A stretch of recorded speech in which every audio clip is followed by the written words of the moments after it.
विनायकं गुरुं भानो ब्रह्मा विष्णुमहेश्वरान् सरस्वतीं प्रणम्यादो सर्वकार्यार्थसिद्धये। नमस्कार प्रिय दर्शकों, आप सभी का हार्दिक स्वागत है हमारे YouTube चैनल पर। आज हम आपको बताएंगे कि सकट चौथ कब है, इसकी तिथि कब है, शुभ मुहूर्त क्या है, चंद्रोदय का टाइम क्या है, पूजन विधि क्या है, व्रत के नियम क्या है और इसकी कथा क्या है। इन सभी महत्वपूर्ण जानकारी के साथ मैं आपके साथ उपस्थित हूँ। हिंदू पंचांग के अनुसार माघ मास की कृष्ण पक्ष की चतुर्थी तिथि को सकट चौथ के नाम से जाना जाता है। वहीं इस दिन को संकष्टी चतुर्थी, लंबोदर संकष्टी चतुर्थी, तिलकुटा चौथ, तिल चौथ, माघी चौथज्ञ आदि भी कहा जाता है। वैसे तो प्रत्येक मास में दो चतुर्थी तिथि आती है, एक शुक्ल पक्ष की और दूसरी कृष्ण पक्ष में, लेकिन इन सभी चौथ में माघ माह की चतुर्थी तिथि विशेष मानी गई है। इस दिन भगवान श्री गणेश जी के साथ में भगवान शिव, माता पार्वती, कार्तिकेय और चंद्रदेव की पूजा की जाती है। तो आइए जानते हैं कि साल 2023 माघ महीने के सकट चौथ के व्रत की तिथि क्या है, शुभ मुहूर्त, चंद्रोदय टाइम और पूजन विधि के साथ इस दिन किए जाने वाले उपायों के बारे में। सकट चौथ 2023 चौथ का व्रत 10 जनवरी 2023 दिन मंगलवार को रखा जाएगा।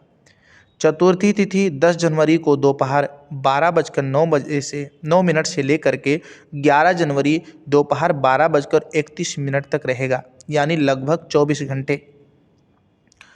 चंद्रोदय का टाइम होगा रात्रि 9:04 पर। यह व्रत महिलाओं के द्वारा संतान की दीर्घायु और उनके सुखी वैवाहिक जीवन की कामना से किया जाता है। इस व्रत को महिलाएं निर्जल करती हैं। इस दिन भगवान गणेश जी की विधिवत पूजा करनी चाहिए। माघ मास की चतुर्थी के दिन ब्रह्म मुहूर्त में स्नान के बाद व्रत का संकल्प लेना चाहिए। जो संकल्प करना नहीं जानते हैं वो हमारे वीडियो में ऐसा डालें कि संकल्प की विधि क्या है, संकल्प रामायण सेवाधाम परिवार या संकल्प आचार्य कृष्णानंद जी महाराज, ऐसा डालेंगे तो आ जाएगा। इसके बाद अथवा हम आपको डिस्क्रिप्शन बॉक्स में भी दे देंगे, संकल्प कैसे करें के लिए आपको लिंक दे दिया जाएगा। आप उस वीडियो को देखें और संकल्प के बारे में जानकारी लें। इसके बाद पूरे दिन निराहार रहकर रात्रि में चंद्रोदय के पश्चात चंद्रमा को अर्घ्य देकर व्रत को संपन्न करना चाहिए।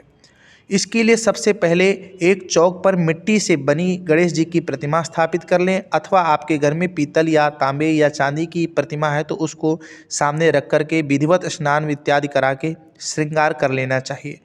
इसके बाद प्रतिमा पर गणेश जी की सभी प्रिय वस्तुएं अर्पित करें। पूजा में उनके मंत्रों का जाप करें। अगर आप मंत्र नहीं जानते हैं तो ओम गम गणपते नमः बोलते रहें। इस दिन आप गणेश जी को तिल और गुड़ से बने हुए लड्डू का भोग लगाएं। अंत में व्रत कथा पढ़कर आरती आदि करें। साथ ही रात्रि में चंद्रमा को अर्घ्य देकर व्रत को संपन्न करें। चतुर्थी व्रत चंद्रदेव की पूजा के बाद ही संपन्न होता है। माघ मास की सकट चौथ व्रत का पारण चंद्र पूजन के पश्चात ही करना चाहिए। चंद्रमा निकलने के बाद दूध मिले जल से चंद्रमा को अर्घ्य देना चाहिए। इस दिन महिलाओं को निर्जल व्रत कर रहना चाहिए। साथ ही चंद्रोदय के पश्चात अर्घ्य देकर व्रत का पारण करना चाहिए। चतुर्थी के दिन काले रंग के कपड़े नहीं पहनना चाहिए। चंद्रमा को अर्घ्य देते समय जल के छींटे पैरों पर नहीं पड़ने चाहिए। आइए हम आपको बताते हैं इसकी व्रत कथा क्या है। यह कथा बहुत ही अद्भुत है। कहते हैं कि सतयुग में राजा हरिश्चंद्र के राज्य में एक कुम्हार था। एक बार तमाम कोशिशों के बावजूद जब उसके बर्तन कच्चे रह जा रहे थे तो उसने यह बात एक पुजारी को बताई। पर उस पुजारी ने बताया कि किसी छोटे बच्चे की बलि से ये समस्या दूर हो जाएगी। इसके बाद वो कुम्हार ने एक बच्चे को पकड़कर आवा में डाल दिया। वो सकट चौथ का दिन था। काफ़ी खोजने के बाद भी जब उसकी माँ को उसका बेटा नहीं मिला तो उसने गणेश जी के समक्ष सच्चे मन से प्रार्थना की। उधर जब कुम्हार ने सुबह उठकर देखा तो आवा में उसके बर्तन तो पक गए लेकिन बच्चा भी सुरक्षित था। इस घटना के बाद कुम्हार डर गया और राजा के समक्ष पहुंच पूरी कहानी बताए। इसके पश्चात राजा ने बच्चे और उसकी माँ को बुलवाया तो माँ ने संकटों को दूर करने वाले सकट चौथ की महिमा का वर्णन बताया। तभी से महिलाएं अपनी संतान और परिवार के सौभाग्य और लंबी आयु के लिए इस व्रत को करने लगी। ये बहुत छोटी कथा थी। अब हम आपको इसकी दूसरी कथा भी सुनाते हैं, ध्यान लगा करके सुने। एक साहूकार और एक साहूकारनी थे। वो धर्म और पुण्य को नहीं मानते थे। इसके कारण उनके कोई बच्चा नहीं था। एक दिन साहूकारनी पड़ोसी के घर गई। उस दिन सकट चौथ था। वहाँ पड़ोसन सकट चौथ की पूजा करके कहानी सुना रही थी। साहूकारनी ने पड़ोसन से पूछा, तुम क्या कर रही हो?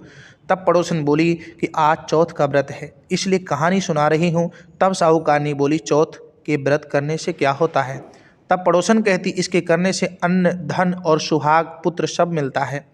तब साहूकारनी ने कहा, यदि मेरा गर्व रह जाए तो मैं 1.25 सेर तिलकुट करूँगी और चौथ का व्रत करूँगी। श्री गणेश भगवान की कृपा से साहूकारनी के गर्भ रह गया, तो वह बोली कि मेरे लड़का हो जाए तो मैं 2.5 सेर तिलकुट करूँगी। कुछ दिन बाद उसके लड़का हो गया, तो वो बोली कि हे चौथ भगवान, मेरे बेटे का विवाह हो जाएगा तो 5.25 सेर का तिलकुट करूँगी। कुछ वर्षों बाद उसके बेटे का विवाह तय हो गया और उसका बेटा विवाह करने चला गया, लेकिन उस साहूकारनी ने तिलकुट नहीं किया। इस कारण से चौथ देव क्रोधित हो गए और उन्होंने फेरों से उसके बेटे को उठाकर पीपल के पेड़ पर बिठा दिया। सभी वर खोजने लगे पर वो नहीं मिला। हताश होकर सारे लोग अपने अपने घर को लौट गए। इधर जिस लड़की से साहूकारनी के लड़के का विवाह होने वाला था, वो अपनी सहेलियों के साथ गणगौर पूजन के लिए जंगल में दूब लेने गई। तभी रास्ते में पीपल के पेड़ से आवाज़ आई, ओ मेरी अर्धव्याही। ये बात सुनकर जब लड़की घर आई, उसके बाद वो धीरे धीरे सूख कर कांटा होने लगी।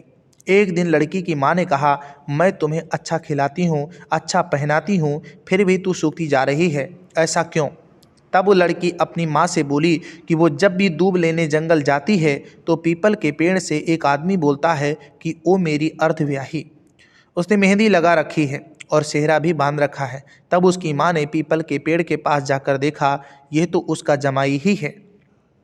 तब उसकी माँ ने जमाई से कहा, यहाँ क्यों बैठे हैं? मेरी बेटी तो अर्धव्याही कर दी, अब क्या लोगे? साहूकारनी का बेटा बोला, मेरी माँ ने चौथ का तिलकुट बोला था लेकिन नहीं किया, इसलिए चौथ माता ने नाराज होकर यहाँ बैठा दिया। ये सुनकर उस लड़की की माँ साहूकारनी के घर गई और उससे पूछा कि तुमने सकट चौथ का कुछ बोला है क्या? तब साहूकारनी बोली, तिलकुट बोला था। उसके बाद साहूकारनी बोली, मेरा बेटा घर आ जाए तो 2.5 मन का तिलकुट करूँगी। इससे श्री गणेश भगवान प्रसन्न हो गए और उसके बेटे को फेरों में लाकर बैठा दिया। बेटे का विवाह धूमधाम से हो गया। जब साहूकारनी के बेटा एवं बहू घर आ गए, तब साहूकारनी ने 2.5 मन का तिलकुट किया और बोली, हे चौथदेव, आपके आशीर्वाद से मेरा बेटा बहू घर आए हैं, जिससे मैं हमेशा तिलकुट करके व्रत करूंगी। इसके बाद वो सारे नगर वासियों ने तिलकुट के साथ साथ सकट व्रत करना आरंभ कर दिया।